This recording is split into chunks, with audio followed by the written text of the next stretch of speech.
That all of my life I've heard that if it rains on a big occasion, it brings luck. So, Mark, I think you're going to be the luckiest general in history. I want to thank everybody for being here, Vice President Pence, and thank you all for the incredible service members. We have the finest military anywhere in the world. The American military is the greatest fighting force without question in the history of the world, and today it's stronger than it's ever been by a large factor. No enemy on earth can match the awesome might of the American Army, Navy, Air Force, Coast Guard, and the United States Marines. We're gathered today for a truly historic occasion. We're here to welcome our outstanding new chairman of the Joint Chiefs of Staff, General Mark Milley. Mark, I want to congratulate you. You're my friend, you're my advisor, and you deserve this position. I never had a doubt. Congratulations.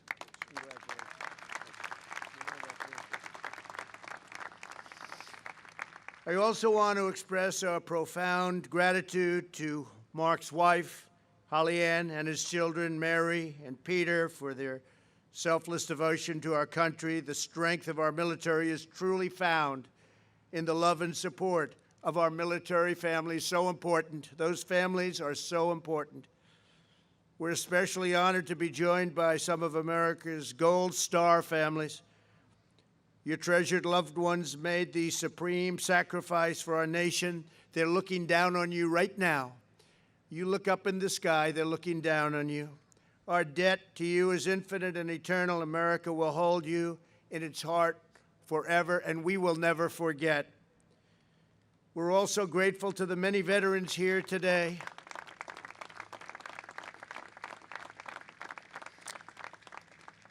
To our heroic wounded warriors in attendance, our nation will always remember what you did for the cause of freedom. Joining us as well are Secretary Mark Esper. Thank you, Mark. Great job you're doing. Secretary Mike Pompeo. Mike, thank you very much. EPA Administrator Andrew Wheeler. Thank you, Andrew. Many of our great secretaries and my cabinet and service chiefs. I know we have a couple of wonderful representatives. I think you have many, so I'll get myself in trouble. But I see John Carter and I see Brad Wenstrup. Thank you very much for being here, fellas. Thank you very much. And I see a senator that's so supportive of our military and this administration, Senator Dan Sullivan. Thank you, Dan, of Alaska. Done a great job. As we prepare to welcome a new chairman, we must first pay tribute to one of America's most admired and beloved military leaders, outgoing Chairman Joseph Dunford. Here today with his wonderful wife, Ellen. Joe hails from just outside Boston. His father was a Marine, and a tough one, who landed on Incheon in Korea and fought at the Chosun Reservoir. So Joe knew which branch he was destined to join. He didn't have too much of a decision to make, I think. What do you think about that? Not a big decision? No. In 1977, he was commissioned into the U.S. Marine Corps. In 2003, Joe commanded some of the first American troops in Operation Iraqi Freedom and very, very successfully commanded them.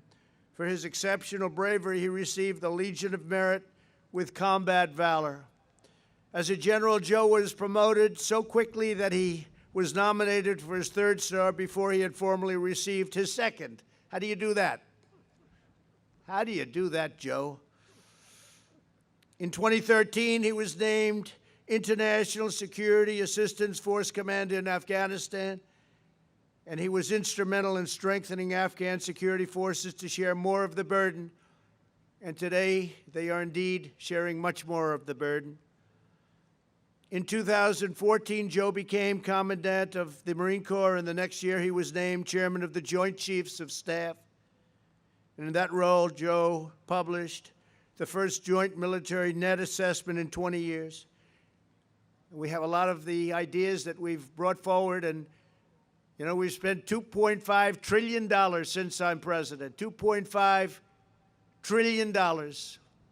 Far more than this country has ever even thought about spending, but we had to have a modern, great military with the most magnificent and the finest machinery, planes, boats, ships, weapons of all kinds.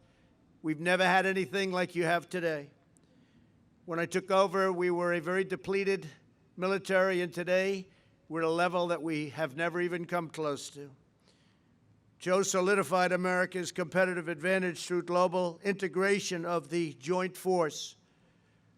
He also provided critical leadership during the complete rebuilding of our military. And he helped me in another way, something that probably only Joe and Ellen really know. Because in, I would say, 2015, I sat with Joe at a dinner, and believe it or not, I was getting a big award from the Marines. And Joe was presenting the awards, and I had no even thought of running for president. And I said to my wife and family, look at that guy. He's a great-looking guy, isn't he? He's like Central Casting. He's like right out of Hollywood. But he made the great presentation that night, and I got to talk to him because I sat with him and Ellen and his son, Patrick. And I was asking Joe lots of questions about the military. He said, you really enjoy this, don't you? I said, well, I just love our country. It's very important to me. I love our country. I said, I don't know. What do you think? Should I give it a shot? This was before it was public. He was one of the first people I asked. I said, what do you think? You think I'd have a shot? If I get it, we're going to rebuild that military. It's going to be stronger than ever before. And he helped me form an opinion. He gave me a lot of information, and he has ever since. So for that, I want to thank you and Ellen, and I want to thank Patrick. I hope I got his name right. It's a long time ago, but I think his name was Patrick, right? Did I do good? But General Dunford also provided vital strategic direction to the campaign against ISIS in Iraq and Syria. With his help and the great courage of our warfighters, I'm proud to say that the ISIS territorial caliphate has been 100% completely obliterated. When we came to office, it was a mess. It was all over. Now we have thousands of captured ISIS fighters, and we have 100% of the caliphate. As chairman, Joe has also been a strong supporter and crucial advocate for creating the sixth branch of the U.S. Armed Forces, something that I'm really proud about, and something that when I make these big speeches in these massive arenas loaded up with people, thousands and thousands, it just about gets the #1 line of applause, because I say we're creating the Space Force, and the place goes crazy. Great popularity, because that's where it's going to be at more and more. General, your life exemplifies those words that beat in the heart of every Marine. Semper Fi. America salutes your incredible legacy of noble service. You've been exceptional. Thank you. Thank you very much, Joe.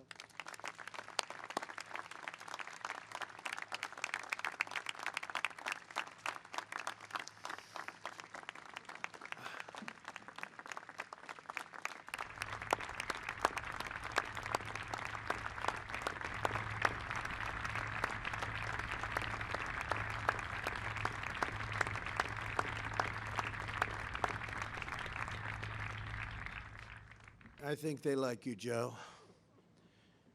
As one exceptional chairman departs, our nation gains another. Today, Mark Milley takes General Dunford's place as the highest-ranking member of the most skilled, determined, and powerful military ever assembled in human history.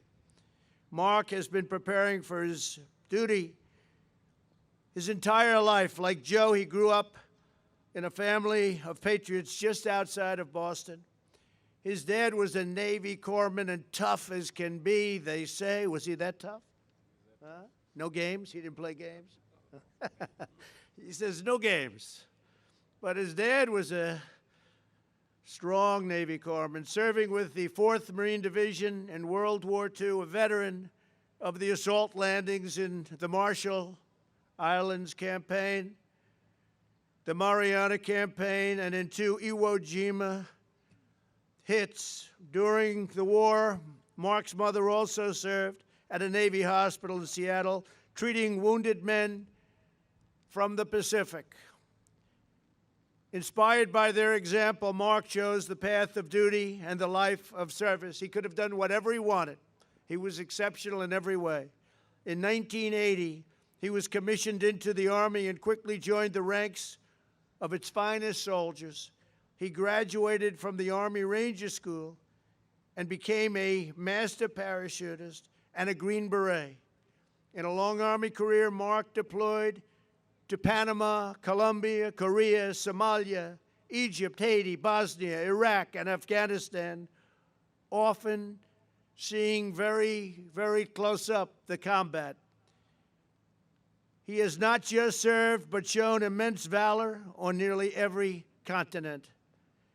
He is the recipient of the Distinguished Service Medal, 4 Bronze Stars, and the Legion of Merit, along with 2 awards of the Combat Infantry Badge.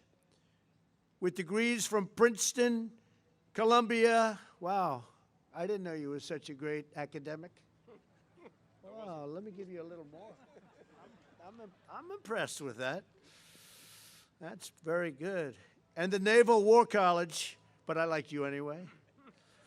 Mark is living proof that the American warfighter is the toughest, smartest, and bravest, best and brightest by far anywhere in the world.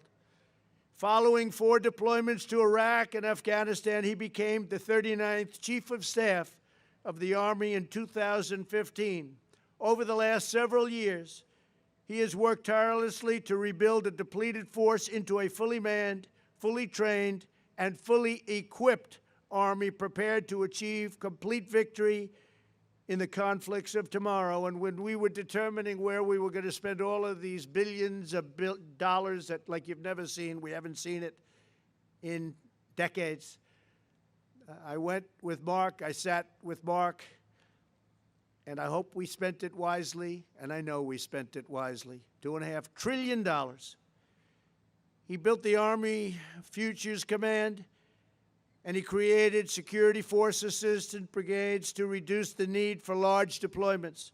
When Mark took over, only 2 brigade combat teams were at the highest levels of readiness. Today, that number stands at 28, an extraordinary turnaround and achievement. And I congratulate everybody here today.